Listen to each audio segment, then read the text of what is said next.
Good afternoon. Getting right down to business here. We are doing it live and doing more at 4 weekday afternoons right here. Mottek On Money, live on the air, 790 KBC, streaming live online worldwide at KBC.com. And your on-demand Mottek On Money podcast, KBC.com, Apple iTunes, YouTube, all of your favorite podcast platforms. We did get a well-fed rally today with Fed Chairman Jerome Powell in the spotlight and the Fed holding steady on short-term interest rates, but signaling they would still cut rates 2 times this year. The market cheered that part of the announcements today. Market and business uncertainty, spurred largely by President Trump's tariffs, looks like got the Fed to predict a slower economy and higher inflation this year, clouding its decision on whether to cut interest rates this year for the time being.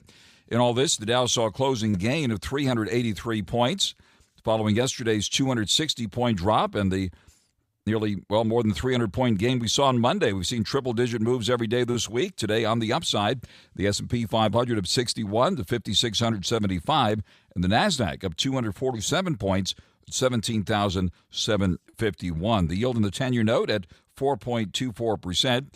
The Fed announcement today kept the benchmark Fed funds rate steady, right where it's been, on a range of 4.25% to 4.5%, keeping the prime lending rate charged by major banks to 7.5%.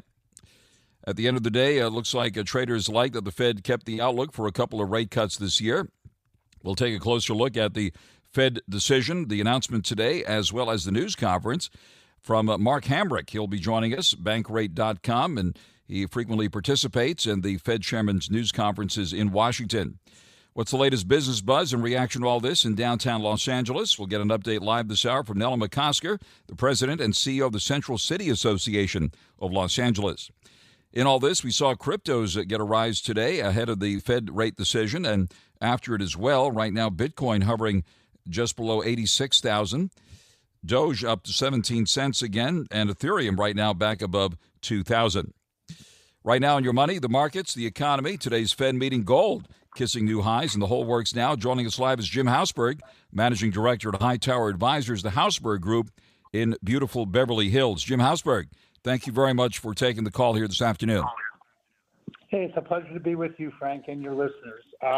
You caught it right. You caught it right with an update today with a triple-digit gain. Give us your view of the latest market action here. Well, I think Powell calmed people's nerves a little bit today. I mean, again, we're back to data dependent. If the economy slows, which I anticipate it will into this year and next, we'll probably see more rate cuts, which is certainly positive for bonds. That's why I've been saying for a while bonds are a good place to be in that 4, 5, 6% range, depending on corporate or high yield. The economy is muddling along. The earnings estimates haven't come down yet on the S&P, but I anticipate they will. And the uncertainty with the Trump tariffs on, off, 25, 5, 10, 15, I mean, Frank, we jump all over the place. We've said it for years. We'll say it again right now. The markets don't like uncertainty, and I think that's why we are where we are. So I would just recommend to investors to be liquid where you can, avoid leverage, and be diversified on a global basis. And on big weakness, you add to the quality names. All right. What do you consider quality names these days? What about the Mag 7 names? NVIDIA, which has seen a wild ride this year, moving higher today, participating in the rally up more than 2 at 117 and change. Didn't get a chance to pull up Tesla yet, but that stock, of course, has seen a rough ride, part of the Mag 7. Let me bring up Tesla shares here now. Tesla stock today moving higher by more than $10, back to $235 and change. What about those names and the Mag 7 overall? Well, I think if you're going to buy, big tech, Frank, you want to own Apple, Google, the names you mentioned, Meta, Microsoft. Tesla's in its own little funk, right? You got people who just are very unhappy with Doge and what Musk is doing in Washington, and they've had trouble with different places. Obviously, the violence is not a good thing. So as much as Tesla has fallen into the Mag 7, it's down 50%. I could be wrong, 40, for the year. So I'd avoid that name. Too much volatility and too difficult. But the other ones I would look at again on weakness. I think, owning shares in Berkshire Hathaway, which has run a lot of cash on the side, $300 billion. So if markets weaken, he'll probably put that money to work, but we never know what he's going to do. But, that stock has performed very well. The energy names have rebounded. Again, big dividend payers. I think in the financials, your Chase, B of A, Citigroup, and Wells. And in pharmaceuticals, maybe your J&Js and United Healthcare could come back, Lilly. These are the big cap names in these sectors, and I think they're the safest place to be right now. I'd avoid small cap, not a lot of technology in small cap, more industrials. So if the economy weakens, I think small cap continues to underperform. It's been an interesting year to date, Frank, because the markets are down. S&P's down 3%. The Dow maybe 1.5%. You'd think we're down 20% the way people talk. So things have done a little better on averages than you would think, even though tech is down quite a bit this year after its huge run the last couple of years. So it's a mixed market. Value's doing better than growth. Probably continues for a while. On the air live with Jim HAUSBERG, Managing Director at Hightower Advisors, the HAUSBERG Group in Beverly Hills. And you mentioned Berkshire Hathaway, which has been hitting record highs recently. That's the Warren Buffett company, Berkshire Hathaway, which has a lot of companies under its umbrella. The most expensive stock on the New York Stock Exchange, the Class A shares moving up more than $6,000 today to $789,880. The Class B shares a bit less expensive, up about $2 today at $525 and change. What about gold here, Jim HAUSBERG, hitting record highs again this week and continues to be on a roll here, up around $3,058 at the moment. Yeah, as I've said every time I'm on, always hard to figure gold, but it's certainly, if you're a trend follower, you want to be in there, you want to buy it on weakness. 3%, 5%, of a portfolio. We don't own it. I wish I had. But I always have a difficult time with that, as I do with the cryptos, because I can't figure out the valuations for the life of me. So I follow them. I'm interested. But it's very hard to put your arms around both the digital gold and gold itself, as far as I'm concerned. But in the past, gold was a place people put money during a crisis or high inflation. Maybe that's what they're telling us again. The uncertainty around the U.S. government and the moves that we're making, have led to this uncertainty, and that's maybe why gold is doing as well as it has. One explanation I've heard is with the tariffs in the mix, that could be fueling inflation, and that is one reason why the traditional hedge gold is moving up in the face of the uncertainty regarding the tariffs' impact on inflation. It should also be noted, by the way, we've seen the price of eggs come down significantly. Oil, by the way, has also pulled back significantly since President Trump took office. Right now in the mid-60s, it was above 80 before he took office. So it appears there is downward pressure on inflation. This is something that the Fed chair touched on today during his news conference, and we'll be getting into further details here a bit later. Anything that you picked up from the Fed chair? Apparently the market liked what the Fed chair had to say today. Yeah, I wasn't listening. We had meetings all day, but, I caught a little bit after the market closed. He's a very steadying force, Powell. He's done a great job for a long period of time. I hope he hangs in there. But I don't know. I guess we got 2 more rate cuts coming this year, so it appears. Again, if the inflation numbers pick up, not likely to see that. The economy weakens, it's likely to see that. So again, I would still focus, as I'm investing money today, in names that are beaten up, that are high quality, that have dividends that could be increased or at least steady. That's why the energy stocks and the banks are good places to be. There are some of these credit strategies that continue to do well. Corporate bonds have done well. Even with the market backing off, the credit strategies continue to do well. There's been some weakness there, but not nearly as much as some would have expected. So, there's some PIMCO funds out there, Nuveen funds, other names, corporate, investment grade, and some high yield, along with treasuries, in that 4% range. So maybe a blended fixed income portfolio in the 5 to 6, along with dividend paying stocks, could be your best bet for the remainder of the year with the uncertainty surrounding decisions coming out of Washington. Remember, for a while there was concern about that traditional 60-40 mix of stocks and bonds. Are we back to that now, or what are your thoughts about that historic and traditional mix? I swing it around, Frank. I do 60 bonds, 40 equities. It's hard to make changes in taxable accounts that we mostly manage. We do have retirement accounts, of course, but where we can make changes and rebalance, We're very, very happy with the way the bonds have traded. I don't expect a big year. Last year was huge in the S&P, so was the previous year. Again, we could get rallies, and policy out of Washington could change. Maybe all this tariff talk is just a negotiating ploy. We don't know, and we don't know what the rules are. And if you're a company, if you're in the private equity space and you're looking to buy a company that's in a foreign country or does a lot of business, outside of the U.S., people don't know what the rules are, Frank. That's why we've had this volatility come back into play in the market.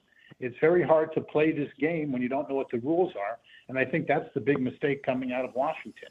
So we'll see where it goes. I think you might see some positive moves. Hi, I'm Joe Saul-Sehy, host of the Stacking Benjamin Show. We are diving into what should be in your little emergency go bag. What goes into your financial go bag? Passport, driver's license, social security card. Cash, credit cards, my wallet. The most important thing, your master password. OG just gave us the guns. That's all he needs. Meaning the bicep. Come and get them. You never knew personal finance could be this fun. What's a big can of Colt 45 cost? Stackers Anonymous. Is that about $3.50? That's what Dr. Pepper. Like go bag. Stacking Benjamins.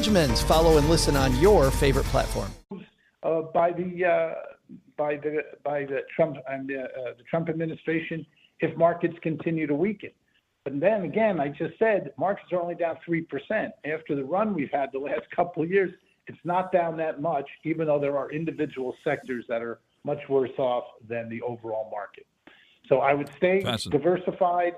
I buy equally weighted S&P as opposed to 31% in the Mag 7. So I'd stay away from just a plain market cap. Fasten your seatbelts. And you mentioned volatility, the VIX index, the Wall Street Fear Index, the so-called volatility index, the VIX index pulling back 8% today. It saw a pretty big spike recently. Are you using the VIX at all here in the face of this uncertainty? I would look at the VIX when it sells off and you get into the high 20s, which we saw 27, 28. That's when fear moves up. That's when you want to step in and buy things. When it rallies, I wouldn't chase it. I wouldn't chase today's rally tomorrow because we don't know what's going to come down tomorrow. So I wouldn't be, do your best not to get caught up in the short-term moves here. Because, Jim Cramer was saying on CNBC, if you're going to trade based on things that come out of Trump, you're going to hurt yourself, and it's pretty difficult because things change so quickly. So do your homework, remain diversified, avoid leverage, and have liquidity. And buying Berkshire, in a way, is liquidity. There's another fund we like a lot called FPA Crescent. Symbol is FPACX. They hold a lot of cash. There's value in there. There's some growth in there. But we like these defensive strategies at a time like this. So that's what we would lean on. Again, dividend payers, defensive-looking stocks. Very interesting. And those dividends, some of those oil names looking more attractive now with this pullback in the price of oil. What about the oil names here, with oil hovering at around $67 a barrel and now talk of a peace deal between Russia and Ukraine, which could put even further downward pressure on oil? What about the oil names here now? Yeah, the oil names are trading up even though the price has come down. That's sort of interesting. I think the S&P Energy Index up 4%, give or take, as oil prices have come down. So the stocks are being bid up because I think of the lower PE and the dividends. And if you get 3 to 4% there versus 4 in a bond or treasury or 5, with some upside, I think that's interesting. But again, not a huge fan of oil long term. It's been an underperforming asset for a long period of time. But right now, the defensive nature probably makes some sense. All right. What about crypto? We talk to the biggest fans as well as the harshest critics and those who don't understand it as well. But obviously, a lot of people talk about it. I'm sure ask you about it in the Bitcoin ETF, BITO, and the others right down the line. What are your thoughts about Bitcoin and crypto here, especially for those that are dipping their toes into it now? Yeah, well, I think that, if you don't pay attention to it, you're missing something because we really haven't seen anything quite like this. But to me, it's a trading vehicle. The volatility is huge and will continue to be. You get 20, 30% swings in that. A couple of years ago, I remember it took off to 60,000 franc, if I'm not mistaken, then down to 15. I remember when it was 5, it went to 20, then back to 10. Now it's 84, 85, down from 102, 105. You tell me how to play that. But I think it's more of a trading vehicle, buying it on weakness, looking at the charts where it shows support, and then trading out of it. Because I can't figure out the long-term value in it and any of these other ones as well. I would stay with Bitcoin, maybe Ethereum, because they're the two largest. The other ones are too small for my blood, and I think investors should stay with the bigger names and the ones with larger market caps. On the air live with Jim HAUSBERG at Hightower Advisors in Beverly Hills. Any other thoughts here, Jim, on where you may be putting money now and or taking it off the table? Yeah, we're trying to buy things on weakness if we can, and we've gotten some opportunities there. Again, it's everything I just mentioned. The one thing I would say about the uncertainty in the market, Frank, is we've seen this before, but for different reasons. Every time we go through a drawdown in the markets, I've heard this before, and that is, it looks different this time. And this one looks different, really different, because we're talking about, policy change of the United States of America. And we're doing things that we haven't done before, eliminating a lot of programs, by the way, which also hurts GDP. People said, the previous administration spent too much money, but a lot of these programs where money went into created jobs. So it's kind of tough. You get caught up between, too much money being spent and lack of efficiencies, between cutting things now and being more efficient. I get it. It's just a tough one to put your arms around, because this one is different. But, we had the Silicon Valley Bank crisis a couple of years ago. That was different. Obviously, the great financial crisis was different. COVID was different. These are all corrections that have taken place over this, past 10 or 15 years, where people got spooked out of the markets, and each time it's rallied back. So the market will always climb this wall of worry. This probably is no different. But again, this one appears different than previous corrections and drawdowns. All right, Jim. Well, thanks very much for taking the call on an update here. Triple-digit moves just about every single day recently. Today we're back on the upside here on the best Fed rally, by the way, since July, I believe, is what's being reported. So with the Dow gaining nearly 400 points here at the bell. Jim HAUSBERG, Managing Director at Hightower Advisors, the HAUSBERG Group, coming to us from beautiful Beverly Hills, California. Jim, thank you very much for joining us live here this afternoon. Pleasure to be with you, Frank. Thanks so much for having me. Thanks a lot. Enjoy the rest of the day. And let's get out to the freeways now here on 790 KBC. 790 KBC welcomes. Want to take a guess on this one? Yep, Herman's Hermits, starring Peter Noon, coming to the Canyon, Agoura Hills, April 4th. Tickets on sale now at AXS.com. Right now, caller 9 wins at 1-888-790-5222. Call that number now. If you're caller 9, you'll win a pair of tickets to the show. Tickets furnished by the Canyon, where music meets the soul. Call now. Caller 9 wins. 1-888-790-5222. Mottek On Money continues here. 790 KBC, a winning day for the stock market. We're calling it a well-fed rally today, with the Federal Reserve helping to fuel a rally on Wall Street based on the latest comments from Fed Chairman Jerome Powell, signaling 2 rate cuts this year, but not today. They held steady on rates today, keeping the benchmark Fed funds rate steady, which translates to the prime lending rate holding steady at 7.5%. The Dow coming in for a closing gain of 383 points at 41,965. The S&P 500 of 61 at 5,675. And the NASDAQ of 247 at 17,751. The yield in the 10-year note back down to 4.24%. That's the one that impacts the fixed rate mortgage rates, which have been coming down lately. Bitcoin right now moving higher by nearly $400 at 85,826. Ethereum up 3 at 2,037, and Doge at the moment at 17 cents. Gold having another good day, kissing record highs once again. The price of gold continues on a roll of about $17 to around $3,058. The price of silver also moving higher, above $34 an ounce at $34.37, up 40 cents. And looks like platinum moving higher today as well at more than $3 at $1,012.60 an ounce. Price of oil right now hovering at $67.19 a barrel. The Magnificent One, NVIDIA, moving up more than $2 at $117 and change. Tesla rebounding today by 10.5 to $235 and change. And Apple up about $250 at $215 and change. Taking a look at what else is happening here, we see The Fed is seeing higher inflation and a slower economy due to uncertainty tied to the president's tariffs. We'll be joined by Mark HAMRICK later this hour to talk about all of that. But first, the latest on your news now here on 790 KABC. Mottek On Money continues here, 790 KABC. What's the latest business buzz in downtown Los Angeles, the heart of the second largest economy in the Western Hemisphere? As the LA area mounts a tremendous recovery from the firestorms this year, a slow return to the office now turning around, and preparations for some big events coming up, including the Olympics in 2028. At the forefront of all this is NELLA McOSKER, the president and CEO of the Central City Association of Los Angeles. NELLA McOSKER, thank you very much for coming to the line here this afternoon. My pleasure, Frank. Thanks for having me. Wonderful to connect with you here, and you're right there at the heart of the business community in downtown Los Angeles. Give us an update on what's happening there.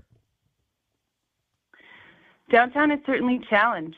It does have opportunities as well. We think about three types of people that come into downtown and help sustain its ecosystem: employees, visitors, and residents. As you mentioned, the employee situation is challenging in that there are continuing work from home trends, but we see more and more companies mandating return to in office. We know that the public sector needs to really step up here. The governor announced a 4-day in-person mandate for state employees, and we call on the city and the county to do the same. In terms of visitors, it's a huge potential. The major events coming, as you mentioned, Olympics in 28, but also 2027 Super Bowl, 2026 World Cup, and just the amenities that downtown has to offer.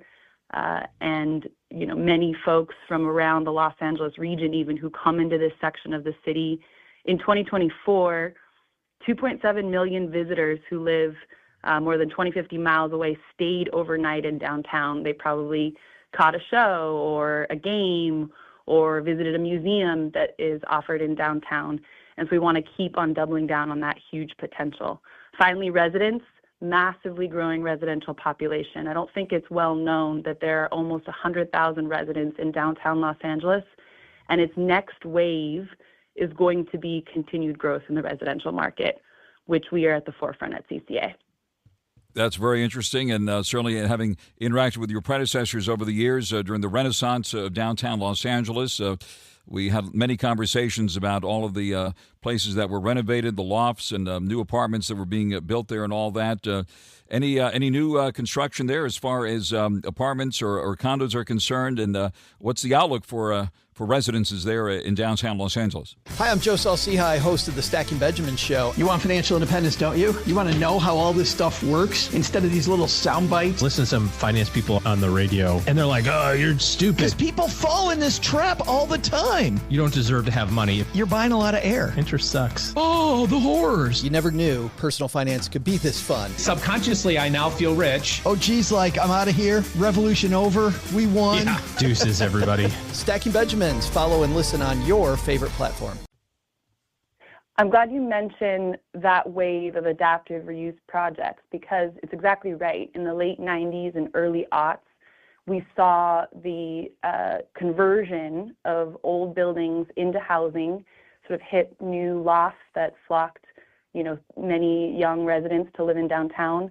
This next wave of adaptive reuse is likely to look at office sector, right? There are buildings that are good candidates for conversion to housing. We know we are in a massive housing shortage and crisis across the city.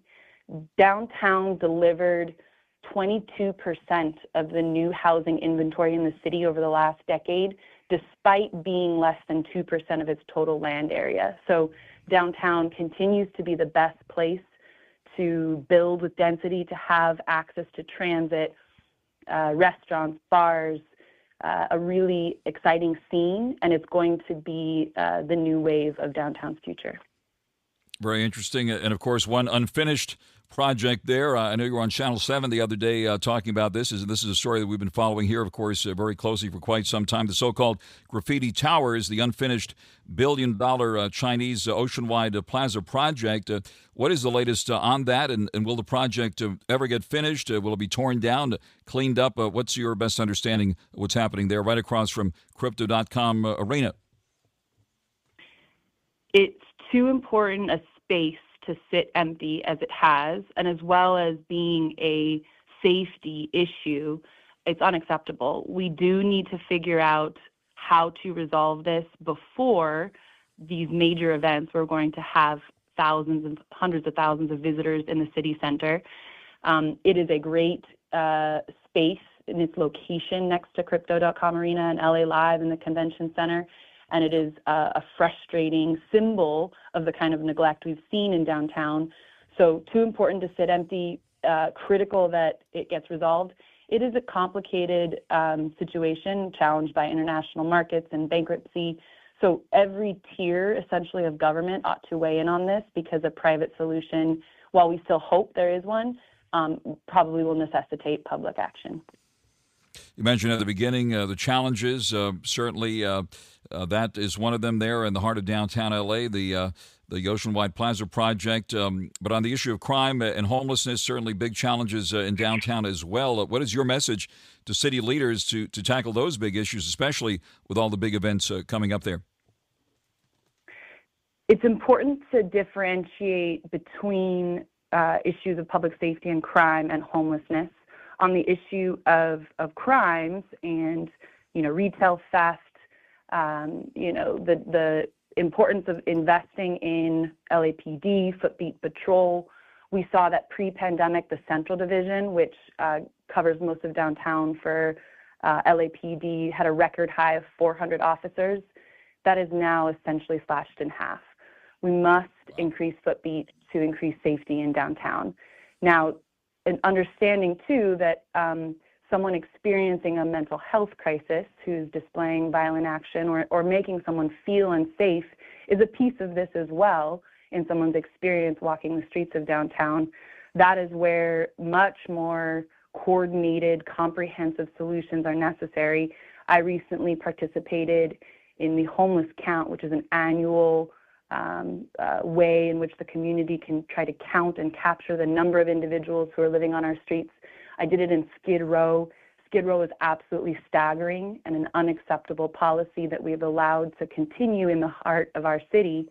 That's where many CCA members, organizational members who are building new affordable housing, permanent supportive housing, are part of that solution. And again, they're connected issues, right? Public safety and homelessness, but also necessitate different solutions and really tailored, right? You want to send the right person to address something that's happening on the streets if you are walking through downtown, either on your way to work or grab a bite to eat or whatnot. We need this to improve in this section of the city. On your live with Nella McOSKER, the president and CEO of the Central City Association of Los Angeles, and in the LA Convention Center, there's been talk about expanding it, right? Any news about the convention center there? It has long been a necessity for us to expand and modernize the convention center. We have major conventions that we host and enjoy the influx of visitors throughout sort of the annual cycle. But we cannot accommodate some of the largest conventions in the country because we just simply don't have enough square feet in the convention center. So in order to, make that investment in the tourism potential, as I raised earlier, this project must continue. We can ensure a completion before the 2028 games, but it's necessary besides that for the massive influx of revenue. We're talking billions in sales tax revenue, TOT sales, that's hotel tax that, increases the general fund for the city. Massively important project and one we are continuing to fight for at CCA and among the stakeholders who see the direct impact of it when there's a big convention and they're, a small business, their, restaurant or bar is filled. That's the kind of necessary sort of capital infrastructure investment that the city needs to look at and make sure happen on the Olympics timeline, but also just beyond for the revenue it generates for the city and associated businesses for years to come. And you yourself host big events. I know you have the Treasures of Los Angeles Awards every year. I remember when Reverend Bales was honored from a Union Rescue Mission and big names. Ben Scully. I was there when he got the award. Are you going to be having that again this year? And any other big events that you'd like to highlight here? Yes, thank you. Treasures of Los Angeles is our signature event, one that we use to highlight amazing individuals like those you just mentioned.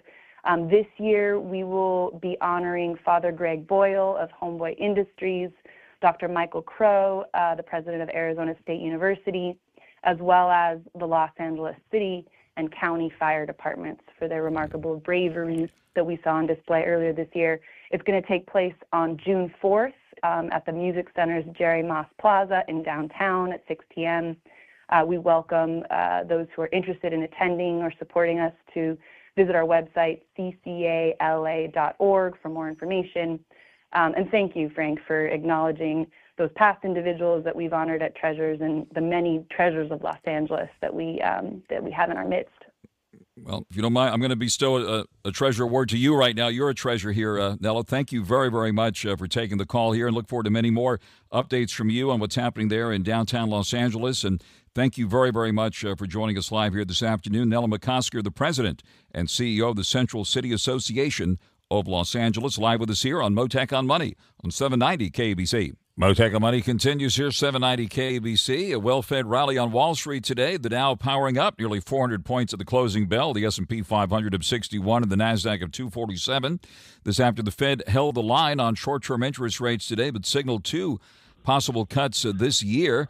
All this against the backdrop of rising tensions between the U.S. and major trading partners over tariffs.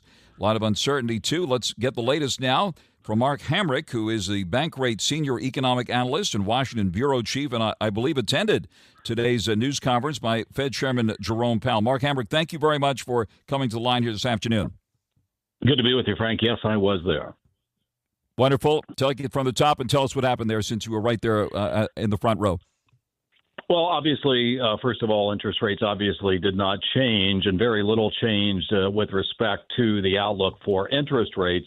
What did change, however, was the outlook for GDP this year, which is now collectively put by Federal Open Market Committee members with a gain of 1.7%, down from December's estimate of 2.1. They also slightly raised the outlook for the unemployment rate this year, and raised the outlook for inflation this year through the Fed's primary or preferred gauge, as you know, personal consumption expenditures. I really feel, though, that it may be a heavy lift to think that the Fed could be cutting rates this year. It really will be depending on, I think, a substantial rise in the nation's unemployment rate for it to do that.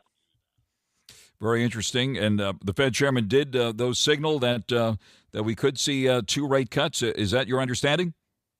Well, that's in the so-called summary of economic projections, but I think what probably is more important is they just broadly sought to not change the median estimates there.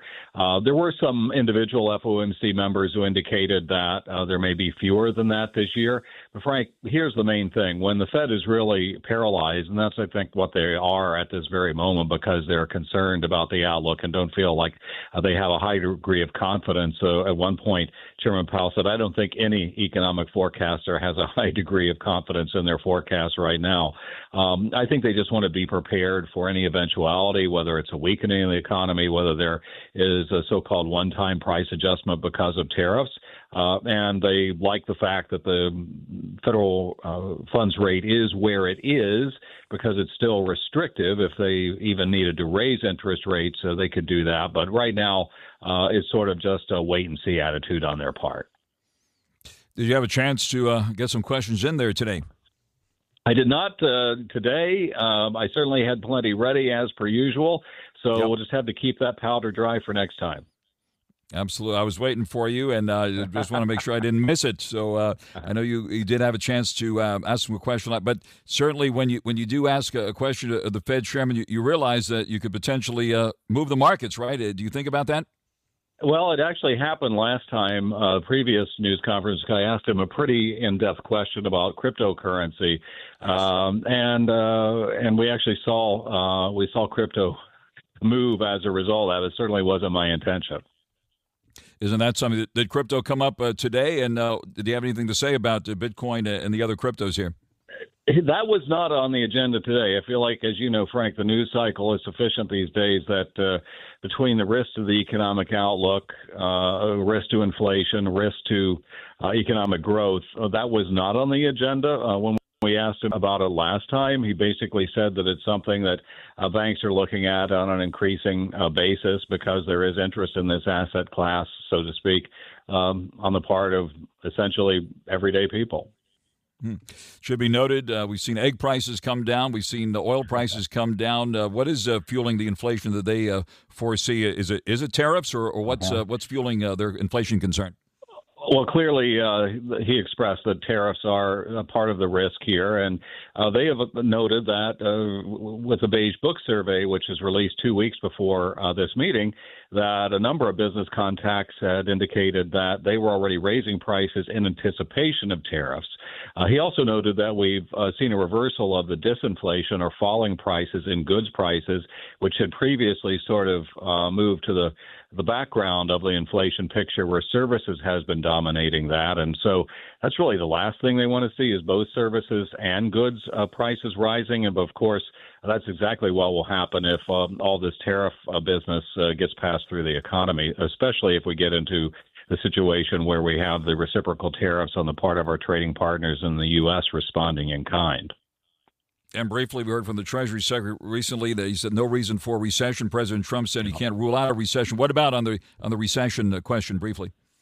He was asked about that, and he said he does believe recession risks have risen. He recently thought that they were about 1 in 4, sort of the long-term average. I think broadly, economists think right now the risk for a recession over the next year is probably about 1 in 3, so 33% or slightly higher.